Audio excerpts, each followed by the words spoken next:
Hello friends, आज हम कुछ प्रॉब्लम्स देखेंगे। किस पर बेस्ड है? सिंटेक्स पर। हमने सिंटेक्स को कंप्लीट कर लिया है। अब चीजों को हमें रिवीजन करने की जरूरत है ना। कंसेप्ट हमने दे रखा है आपको पहले से ही। अब आपको क्वेश्चंस दिए गए हैं, आपको सॉल्व करना है। खुद से आप बोलिएगा, चीजों को समझिएगा, है ना। हम सारे रूल्स को रिवीजन करवाते चलेंगे, जैसे जैसे जो भी है ना क्वेश्चन से रिलेटेड जितने भी कॉन्सेप्ट थे उन सारी बातों को हम फिर से क्या करेंगे, रिवीजन करेंगे, है ना। तो मेरे साथ आपको भी बोलना है, ठीक है।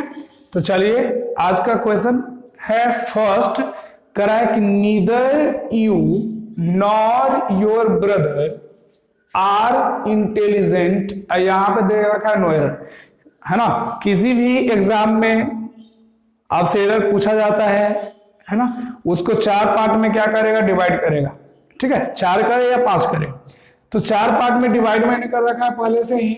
और आपको बताना है कि किस पार्ट में गलती है। अगर जिस पार्ट में एरर होगा उसमें आपको कहना है कि ए में है तो आपका आंसर ए होगा।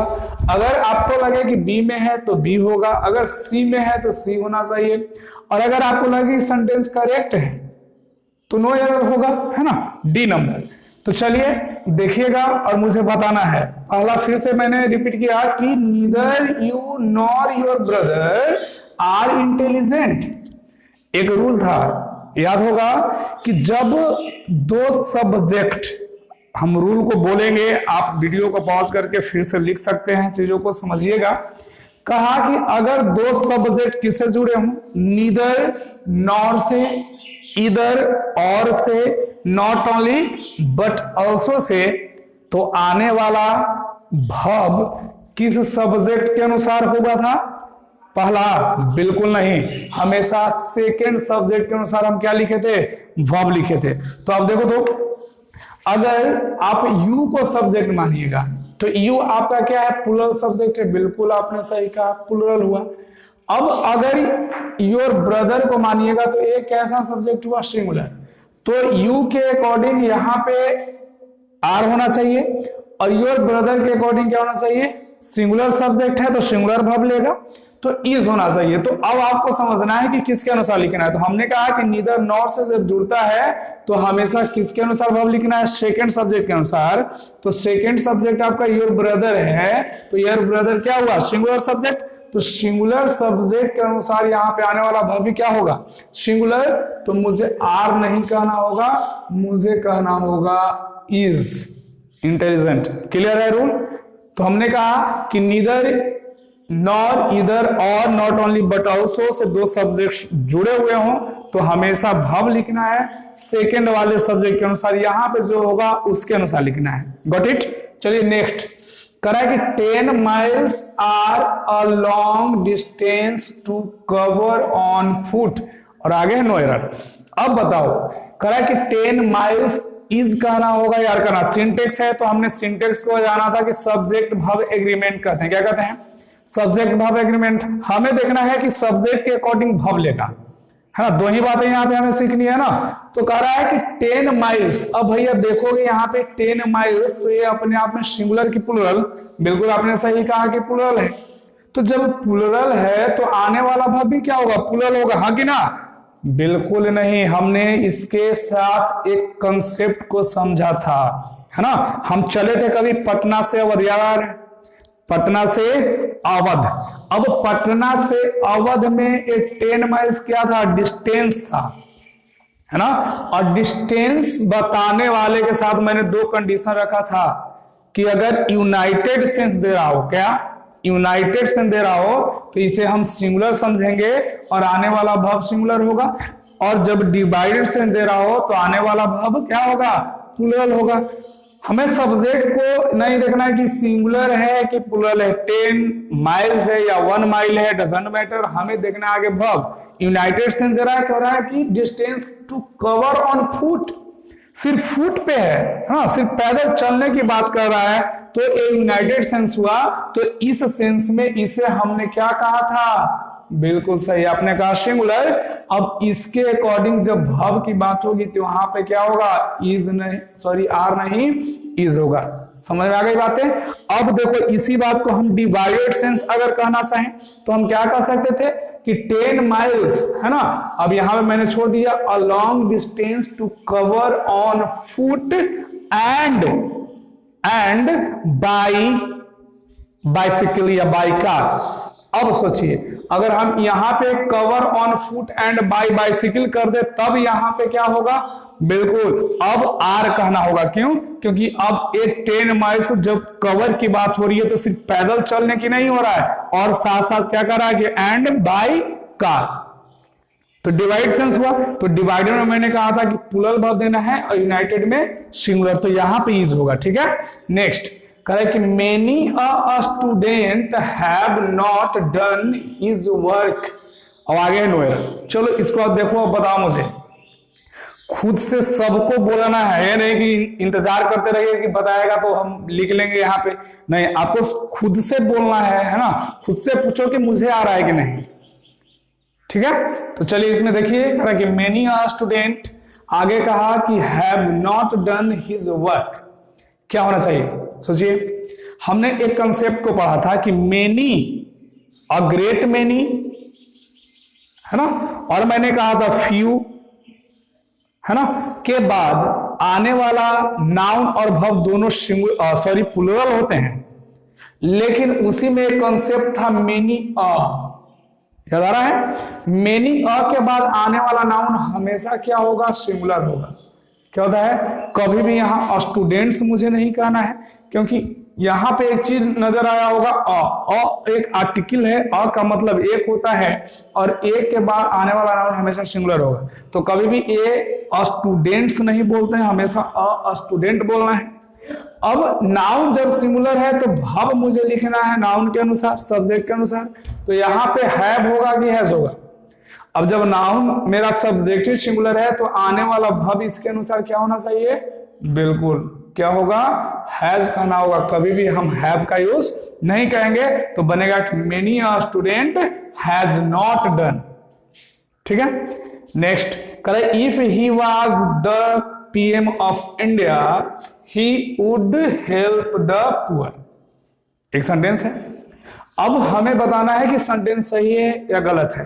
तो हमने कहा कि सब्जेक्ट वर्ब एग्रीमेंट है, तो सब्जेक्ट और वर्ब को देखना है। आपने देखा ही क्या है, सिंगुलर सब्जेक्ट है, बिल्कुल सही। अब सिंगुलर सब्जेक्ट है तो आने वाला वर्ब भी क्या होगा, सिंगुलर होगा। तो वाज तो पहले ही से दे रखा है तो बिल्कुल सही हुआ है कि ना।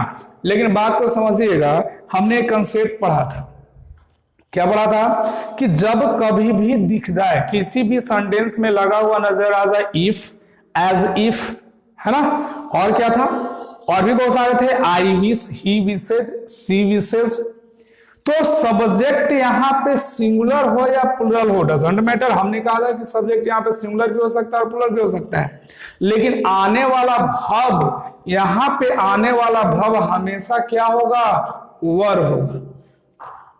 ठीक है, हमेशा वर्ब प्लूरल लिखते हैं, सब्जेक्ट चाहे सिंगुलर भी। आप देख सकते हैं कि ही एक सिंगुलर सब्जेक्ट है और हमने क्या लगाया, वर लगाया। तो कभी भी वाज का यूज नहीं करना है, क्योंकि यहां पे क्या लगा हुआ है, इफ लगा हुआ है। तो if, as if, he wishes, she wishes, I wish के साथ सिंगुलर सब्जेक्ट भी आ सकता है, प्लूरल सब्जेक्ट भी आ सकता है, लेकिन वर्ब हमेशा वर होगा। दोनों बातों को याद रखिएगा। आगे करा कि either of the roads lead to the park, no error आगे है। अभी इस सेंटेंस में देखना है कि क्या होना चाहिए। तो हमने एक कंसेप्ट को जाना था कि either of, neither of, one of के बाद आने वाला नाउन हमेशा क्या होता है, प्लूरल होता है, जो कि यहां पे दिया हुआ है प्लूरल नाउन। ठीक है, अब हमें वर्ब समझना है कि वर्ब क्या होगा। तो एक बात हमने सीखा था कि एक प्रीपोजिशन है, ऑफ प्रीपोजिशन के बाद आने वाला केस हमेशा हमने जाना था कि कौन सा केस होगा, ऑब्जेक्टिव केस। और वर्ब किसके अनुसार मैंने सीखा था, सब्जेक्ट के अनुसार। तो सब्जेक्ट यहां कौन काम करेगा, ईदर। ईदर क्या आपका सब्जेक्ट है। अब ईदर का यूज होता है दो में से कोई एक के लिए। जब एक के लिए है तो सिंगुलर की प्लूरल, बिल्कुल सिंगुलर। तो सिंगुलर है तो इसके बाद आने वाला वर्ब क्या होगा, सिंगुलर होगा। तो हमें यहां लीड कहना होगा कि लीड्स कहना होगा। सोचना है लीड होना चाहिए कि लीड्स होना चाहिए। तो हमने एक चीज सीखा था कि जब नाउन में एस और ईएस जोड़ते हैं, जब नाउन में एस और ईएस जोड़ते हैं तो क्या बनता है, प्लूरल बनता है। जैसे मैंने कहा था बॉय, बॉय क्या है, अपने आप में सिंगुलर है। जब मैंने लगाया उसमें एस, बॉयज, तो क्या बन गया, प्लूरल बना। लेकिन वेयर एज हमने एक चीज और सीख कराया था कि जब भाव में एस और ईएस जोड़ते हैं तो क्या बनता है, सिंगुलर बनता है। तो हमें लीड सिंगुलर नहीं प्लूरल समझना है यहां, और इसको जब सिंगुलर में लिखेंगे तो हमें कहना होगा लीड्स। क्लियर? सब्जेक्ट इधर है, इसके अनुसार आने वाला वर्ब सिंगुलर होगा। लीड प्लूरल वर्ब है, लीड सिंगुलर होता है। जब वर्ब में एस लगाते हैं या ईएस जोड़ते हैं वो सिंगुलर बन जाता है। आगे नेक्स्ट करा कि one of the boys are wasting his time. अब बात को समझिए, one of the boys are wasting his time. अब समझो तो एक चीज फिर अभी आया कि one of, either of, neither of, मैंने दोनों एक ही जगह ले लिया था। वन ऑफ द बॉयज, हमने कहा कि वन ऑफ के बाद, इधर ऑफ के बाद, नीदर ऑफ के बाद नाउन हमेशा क्या होगा, प्लूरल होगा, जो कि यहाँ पे प्लूरल है, बिल्कुल सही है। अगर यहाँ पे बॉय होगा तो भी एरर होगा, सिर्फ सिंटेक्स का है इसलिए हम सिर्फ अब भाव में एरर दिए हैं, है ना। यहाँ पे भी एरर दिया जा सकता था, है ना। तो कहा कि वन ऑफ द बॉयज होता है, बॉय कभी नहीं बोलना है। आगे मुझे डिसाइड करना है कि भाव क्या होगा, सिंगुलर की प्लूरल।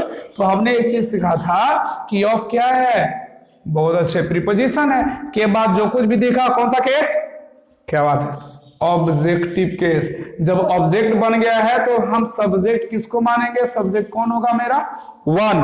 वन मींस एक, सिंगुलर सब्जेक्ट है वन, एक। एक के अनुसार आने वाला वर्ब क्या होना चाहिए, क्या बात है, क्या होगा, इज होगा। कभी भी हम आर का यूज नहीं करेंगे। तो one of the boys is wasting his time. एक बात और सीखिए, हम आगे पढ़ेंगे कि one of the boys, one के साथ कंडीशन है।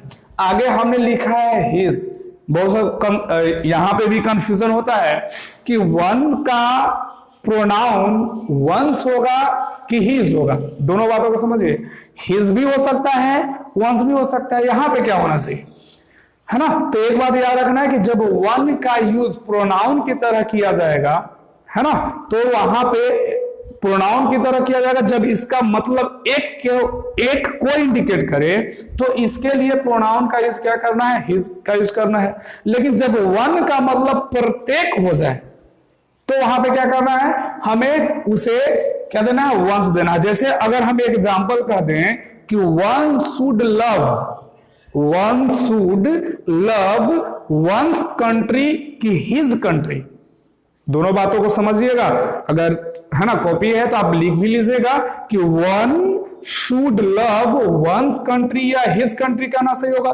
तो वन शुड लव, है ना, तो प्रत्येक को चाहिए अपने देश से प्यार करना कि एक को चाहिए। जब वन का मतलब प्रत्येक हो तो उसके लिए हम कभी भी प्रोनाउन क्या करते हैं, वंस का यूज करते हैं, हिज का यूज नहीं करेंगे। लेकिन कह रहा है कि one of the boys is wasting his time. यहां पे हिज क्यों है, वंस टाइम क्यों नहीं हुआ, क्योंकि वन का मतलब यहां पे प्रत्येक नहीं है, वन का मतलब एक है। बहुत सारे बच्चे हैं, बहुत सारे लड़के हैं, उसमें से कितना, एक अपना समय बर्बाद कर रहा है। तो जब वन का मतलब एक के लिए है तो इसका प्रोनाउन हिज होगा। लेकिन जब वन का यूज हम प्रत्येक के सेंस में करें तब वहां पे क्या होगा, वंस होगा। दोनों बातें समझ गए, हिज कब लगेगा, वंस कब लगेगा, प्रोनाउन में हम देखेंगे इसके बारे में डिटेल से।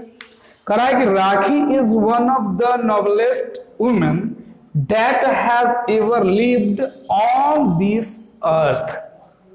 है ना, एक सेंटेंस है और जल्दी से मुझे आंसर दीजिए क्या होना चाहिए, है ना। देखो ध्यान से क्या होगा। हमने एक चीज सीखा कि सब्जेक्ट यहां राखी है, राखी के लिए मैंने लगाया इज, बिल्कुल सही है। आगे कहा कि one of the noblest, one of the noblest women. अब यहां पे वीमेन अपने आप में वन ऑफ द के बाद आने वाला नाम क्या होता है, प्लूरल होता है, बिल्कुल सही आपने कहा। एक यहां पे लगा हुआ नजर आया डेट। डेट क्या है, डेट को हम शायद जाने थे रिलेटिव प्रोनाउन के रूप में, है ना। रिलेटिव प्रोनाउन कौन कौन थे, रिलेटिव प्रोनाउन में हु था, डेट था, हुम था, विच था, है ना। तो हमने एक कंसेप्ट पढ़ा था कि जब कभी भी रिलेटिव प्रोनाउन दिखे तो रिलेटिव प्रोनाउन के पहले आने वाले नाउन के अनुसार हम वर्ब लिखे थे। रिलेटिव प्रोनाउन के पहले आने वाले नाउन को एंटीसीडेंट के नाम से जाना था, और वर्ब किसके अनुसार? एंटीसीडेंट के अनुसार, हाँ कि ना? बिल्कुल। तो रिलेटिव प्रोनाउन से कभी भी अगर सेंटेंस में रिलेटिव प्रोनाउन आ जाए तो उसके पहले आने वाले नाउन को देखेंगे। अगर नाउन सिंगुलर है तो वर्ब क्या होगा? सिंगुलर है होगा, और नाउन अगर प्लूरल है तो आने वाला वर्ब क्या होगा? प्लूरल होगा। तो आप देखो ध्यान से समझो, रिलेटिव प्रोनाउन है दैट, रिलेटिव प्रोनाउन के पहले भैया क्या नजर आया? वीमेन। वीमेन अपने आप में सिंगुलर की प्लूरल? बिल्कुल सही, प्लूरल होता है। तो वीमेन के अनुसार मुझे वर्ब लिखना होगा, तो यहाँ पे हैज लिखना होगा कि हैव लिखना होगा? बोल दो। तो याद रखना है क्या होगा? हैव। कभी भी हम क्या नहीं कहेंगे? हैज नहीं कहेंगे, ठीक है? आगे करा, the captain along with the sailors were drowned in the sea. The captain along with the sailors were drowned in the sea। आगे दे रखा है नो। अब सोचिए, एक कंसेप्ट यह होगा, है ना? हमने एक चीज कहा था कि जब कभी भी दो सब्जेक्ट जुड़े हों along with से, with, together with, like, unlike, but, except, है ना, in addition to, है ना, as well as, besides, तो हमेशा हमने कहा था कि किसके अनुसार वर्ब लिखना है? फर्स्ट सब्जेक्ट के अनुसार। तो फर्स्ट सब्जेक्ट कौन है? कैप्टन। और यहाँ पे क्या लिखा हुआ है? सेलर्स। अगर सेलर्स को देखा जाए तो इसके अनुसार यहाँ पे वर्ब बिल्कुल सही है, क्योंकि यहाँ पे प्लूरल है तो वर्ब भी प्लूरल होगा। लेकिन सब्जेक्ट मुझे सुने माना कि यहाँ पे है कौन? तो यहाँ पे कौन है? कैप्टन। और कैप्टन यहाँ पे सिंगुलर है कि प्लूरल है? बिल्कुल सिंगुलर है। जब सिंगुलर है तो एक चीज और आपने सीखा था कि अलोंग विद क्या होता है? प्रीपोजिशन होता है ना? और प्रीपोजिशन के बाद आने वाला जो कुछ भी होगा ये कौन सा केस में समझा जाएगा? ऑब्जेक्टिव केस में। और वर्ब हमने सीखा था कि किसके अनुसार लिखना है? सब्जेक्ट के अनुसार। वर्ब हमेशा किसके अनुसार होता है? सब्जेक्ट के अनुसार। सब्जेक्ट यहाँ पे कौन है? कैप्टन। कैप्टन सिंगुलर की प्लूरल भी? जब सिंगुलर है तो आने वाला वर्ब क्या होगा? बहुत अच्छे, क्या होगा? वाज होगा। कभी भी हम वर्ब का यूज नहीं करेंगे, ठीक है? आगे कहा है कि the director and the producer has called me in their office. सोचो, एक रूल था कि जब दो सिंगुलर सब्जेक्ट किससे जुड़े हों? एंड से जुड़े हों, तो आने वाला वर्ब हमेशा क्या होगा? जब दो सिंगुलर सब्जेक्ट एंड से जुड़े हों तो आने वाला वर्ब क्या होगा? प्लूरल होगा। बात आ रही है समझ में? लेकिन जब दो सिंगुलर सब्जेक्ट एंड से जुड़े हो, हम रूल को रिवाइज करवा रहे हैं, ध्यान समझिएगा। जब दो सिंगुलर सब्जेक्ट एंड से जुड़े हों और एक सब्जेक्ट के पहले कोई आर्टिकल या कोई पॉजेसिव एडजेक्टिव लगाओ, एक के पहले कोई आर्टिकल या कोई पॉजेसिव एडजेक्टिव लगा हो, तो आने वाला वर्ब हमेशा क्या होगा? सिंगुलर होगा। जब एक के पहले लगा हो तो, है ना? जैसे मैंने कहा था कि my father and teacher has come या हैव कम, तो माई फादर एंड टीचर कहा मैंने, तो यहां पे माई एक के साथ लगा हुआ है तो हैज कम होगा। लेकिन इसी बात को अगर हम ऐसे कह दें कि my father and my teacher, तो हैव कम कहना होगा। तो यहां पे देखो तो द डायरेक्टर लिखा हुआ है, इसके पहले भी लगा हुआ है, और द प्रोड्यूसर लिखा हुआ इसके पहले भी लगा हुआ है। जब दो सिंगुलर सब्जेक्ट एंड से जुड़े हों और दोनों के पहले, किसके पहले? दोनों के पहले अगर कोई आर्टिकल या कोई पॉजेसिव एडजेक्टिव आ जाए तो आने वाला वर्ब हमेशा हमने सीखा था क्या होता है? प्लूरल होता है। तो यहाँ पे हैज नहीं, क्या कहना होगा? मुझे हैव कहना होगा, ठीक है? क्योंकि ये दो अलग अलग पर्सन की तरफ इशारा कर रहा। अगर इसी बात को हम सिर्फ इतना कहें कि the director and producer, the director and producer, तो यहां पे क्या होगा? हैज कॉल्ड मी कहना होगा। यहां पे एक ही पर्सन है जो डायरेक्टर भी और प्रोड्यूसर भी है, तब उस सेंस में हैज होगा। लेकिन यहां पे जैसे ही द डायरेक्टर द प्रोड्यूसर कहा, मतलब दो अलग अलग पर्सन, जब दोनों अलग हो ही गए हैं तो आने वाला वर्ब क्या होगा? प्लूरल होगा, क्योंकि दो का यहाँ पे बात हो रहा है, ठीक है? तो यहाँ पे क्या होगा? हैव होगा। अगर एक के पहले से द को हटा दें तब क्या होगा? हैज होगा। दोनों बातें आ गई समझ में? आगे करा कि the appeal of the victims for the transfer of the cases, है ना, related to riots to some other states have been accepted. आगे है नो, एक छोटा सा सेंटेंस ध्यान से देखिए।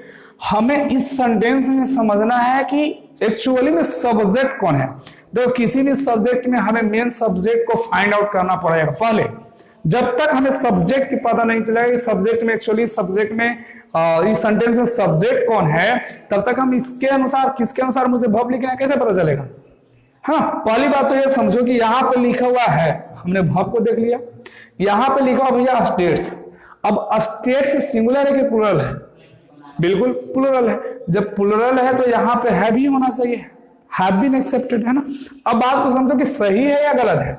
तो इस सेंटेंस में हमें मेन सब्जेक्ट को फाइंड आउट करना होगा। तो यहाँ पे सब्जेक्ट कौन है? The appeal. हमने कभी सीखा था कि किसी भी सेंटेंस से सबसे पहले क्या था? सब्जेक्ट के बाद वर्ब के बाद ऑब्जेक्ट, है ना। और तरह के होते हैं जो जुड़े हुए होते हैं प्रीपोजिशन से, है ना। बहुत सारे ऐसे सेंटेंसेस है। तो देखो तो यहाँ पे क्या लगा हुआ है? ऑफ लगा हुआ। ऑफ मैंने क्या कहा था भैया कि प्रीपोजिशन है।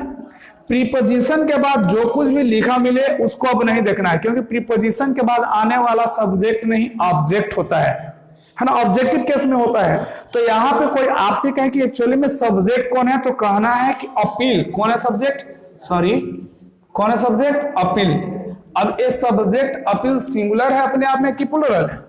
बिल्कुल, अपील एक सिंगुलर सब्जेक्ट है। जब सिंगुलर सब्जेक्ट है तो यहाँ पे इसका वर्ब दे रखा है। इस अपील का वर्ब कहाँ है? यहाँ है। अब यहाँ पे हैव होगा कि हैज होगा, बात समझो। तो अपील सिंगुलर सब्जेक्ट हुआ। जब यहाँ पे सब्जेक्ट सिंगुलर है तो आने वाला वर्ब मुझे सिंगुलर लगाना होगा।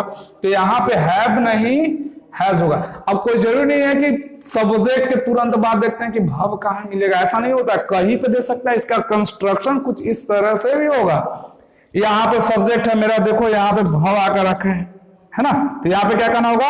Has been accepted. अब बात को समझो तो करा है कि some other states has been accepted. State कहां से करेगा? अपील को ना एक्सेप्ट किया जाता है, क्या स्टेट को एक्सेप्ट करेंगे हम? तो बनेगा कि the appeal has been accepted. जो आप अपील किए थे, है ना, उसको एक्सेप्ट किया जाएगा, न कि स्टेट्स को एक्सेप्ट किया जाएगा। चीजों को समझना है। तो अपील सब्जेक्ट हुआ, यहाँ पे सिंगुलर सब्जेक्ट था, इसलिए मैंने क्या रखा? सिंगुलर वर्ब रखा। तो यहाँ पे हैज का यूज करेंगे, कभी भी हम हैव का यूज नहीं करेंगे। तो ये कुछ है ना क्वेश्चंस थे, है ना। और इससे रिलेटेड जितने भी प्रॉब्लम्स होंगे और हम फिर नेक्स्ट वीडियो में लेकर आएंगे आपको, है ना। और इस पे मेहनत करना है। आपके पास भी अगर बुक्स होगी उससे बनाइए, है ना। ये 10 क्वेश्चन कर लेने से 20 क्वेश्चन करा देंगे उससे नहीं होगा सॉल्व आपका प्रॉब्लम, है ना। आपके पास जो भी है उससे बनाओ। और कुछ भी अगर रिलेटेड क्वेश्चंस है ना फंसते हो आप, तो आप सेंड करो मुझे, है ना। व्हाट्सएप नंबर नीचे दिया हुआ है ना। और कॉमेंट करके जरूर बताइएगा कि समझ में आई बातें या नहीं आई, है ना। या और मुझे थोड़ा सा और धीरे धीरे किस तरह से पढ़ाना पड़ेगा, है ना। आपके लिए ही हम सिर्फ इतना मेहनत कर रहे हैं, ठीक है। तो थैंक्स। और अगर वीडियो अच्छा लगे तो लाइक करिए और शेयर करिए और सब्सक्राइब जरूर करिएगा। हम बार बार आपसे रिक्वेस्ट करते हैं, है ना। तो थैंक यू सो मच, है ना। आज के लिए इतना ही, फिर मिलते हैं नेक्स्ट वीडियो में। थैंक्स।